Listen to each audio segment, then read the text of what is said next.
Prepare to be captivated by the eerie and unsettling as we delve into 3 creepy neighbor real encounters. In this spine-chilling YouTube video, brace yourself for tales that blur the line between reality and the macabre, and the third one you never heard of before.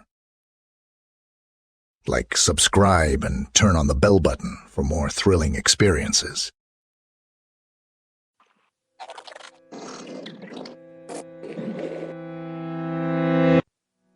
My name is Eric, and I used to be a therapist. That was until I became a silent observer of the lives around me. It's a peculiar hobby, I know, but it gives me a certain sense of connection to the world. Living alone in my small apartment, I had plenty of time to indulge in my pastime. Little did I know that one fateful day, my obsession would take a dark turn. I remember that day vividly. It was a warm afternoon, and I was peering through my curtains, watching the neighbors go about their lives. That's when I saw her, a mother, scolding her daughter. The girl couldn't have been more than 7 years old. My heart clenched as I watched the scene unfold. To me, it looked like child abuse, plain and simple. How could a mother treat her child that way? I couldn't shake off the unease I felt that day. The sight of the girl's tear-streaked face haunted me. Night after night I lay awake, thinking about what I had witnessed. In my eyes, what that mother had done was unforgivable, and I couldn't stand idly by. My determination to help the child grew stronger with each passing day. I began researching child protection laws and reading about cases of neglect and abuse. It was as if a fire had been ignited within me, fire fueled by my own history as a therapist. I believed I was the only one who could save that poor girl from her cruel fate. I felt really calm, because I've been in similar situations before, where I had to handle things on my own. In my former job, I dealt with people's wild instincts that the law couldn't control, so I knew I had to take action and make the person responsible face consequences. Just like now, I need to make sure the mother gets punished. And so one night, fueled by my strongest belief, I decided to take action myself. I went into the mother's house. The darkness all around me felt like it was unsure too, just like me. But I was determined. I was sure about what I needed to do. In the quiet of the night, my actions were swift and decisive. The mother never saw it coming, but as I stood over her lifeless body, a strange feeling of achievement filled me. I had done what I thought was right, what I believed would free the child from her torment. Then I realized the daughter, who was there throughout the whole time, was standing at the furthest corner of that room, with wide eyes looking at me.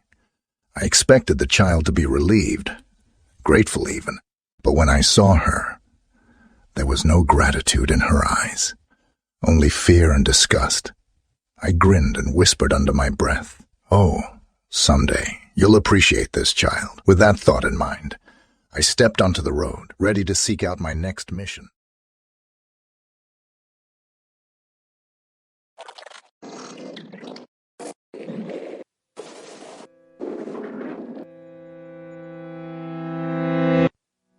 In a quiet corner of the neighborhood, the Stan family lived a simple and content life.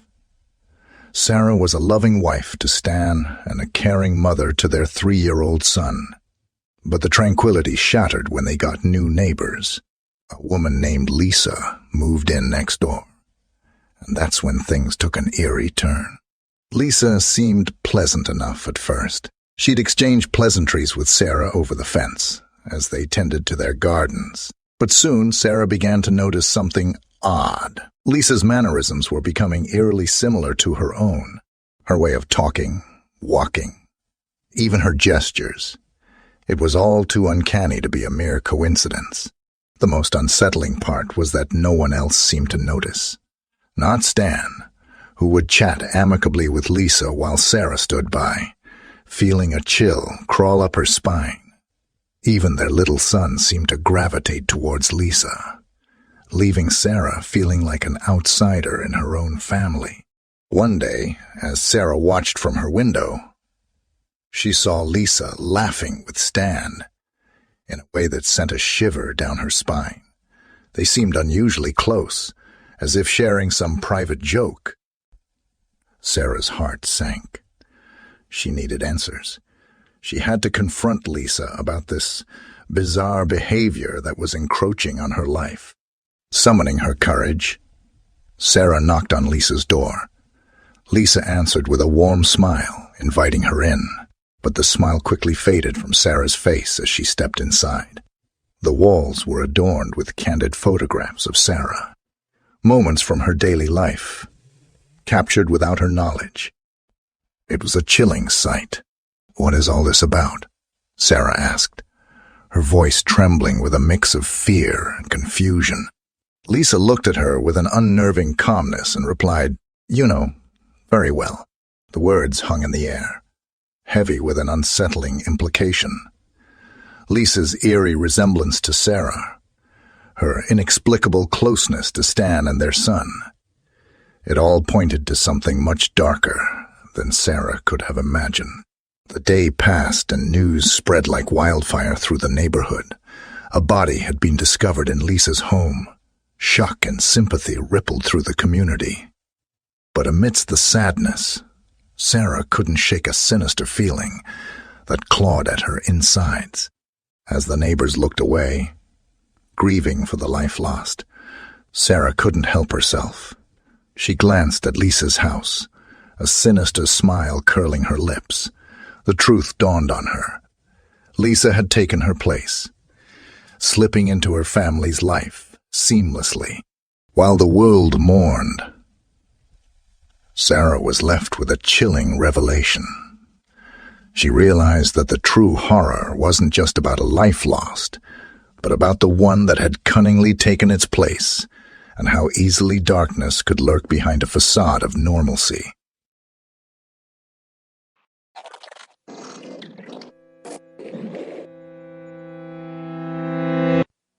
"3 years ago, right next door, lived a seemingly ordinary family.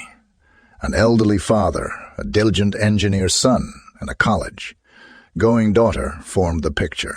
Perfect family. They kept to themselves, their lives, a harmonious blend of routines and quiet moments. It was the sort of family everyone wished to be a part of, or at least that's what we all thought. One fateful day, that picturesque facade shattered. Smoke billowed out of their living room. Panic gripped our hearts, and we swiftly dialed 911. Fire trucks arrived, red lights flashing, but nothing could have prepared us for what we were about to discover. As the firefighters battled the flames, a somber piece of news reached our ears. The father had been caught in the fire while cooking. Tragic accidents can strike even the happiest of families, we thought, as we waited for the authorities to assess the damage. But when the police arrived, the truth was far more horrifying than we could have imagined. There were 2 bodies. The old man's charred remains were expected, but the second body sent chills down our spines. It was the teenage daughter, a college girl who had been absent from our sight for over 2 years. The brother, it seemed, had concealed her body in an interior room. The room was kept chillingly cold, blankets piled high in a futile attempt to ward off the smell. But time and cold had reduced her to a skeletal figure. The most unsettling part was yet to be revealed. As investigators delved deeper, the sinister layers of the truth began to unravel. The son, the once dutiful engineer, had been dabbling in the dark arts. He believed he could bring his sister back from the clutches of death. The basement, once his sanctuary, was now revealed as the place of his dark experiments. The tale he spun was one of desperation, of love, driving him to the fringes of sanity. He had practiced forbidden rituals, whispered incantations that promised to defy death itself. But his obsession took a devastating toll on his mind. When his father discovered the gruesome secret, a battle ensued. But the son's descent into madness had progressed too far. In a final act of desperation, he set fire to their home, the flames consuming his father and the remnants of his sister. As the truth came to light, the weight of the tragedy settled on us all. The once happy family had been a facade hiding a world of darkness and despair. We were left grappling with the chilling understanding that demons could reside within even the most ordinary-looking individuals.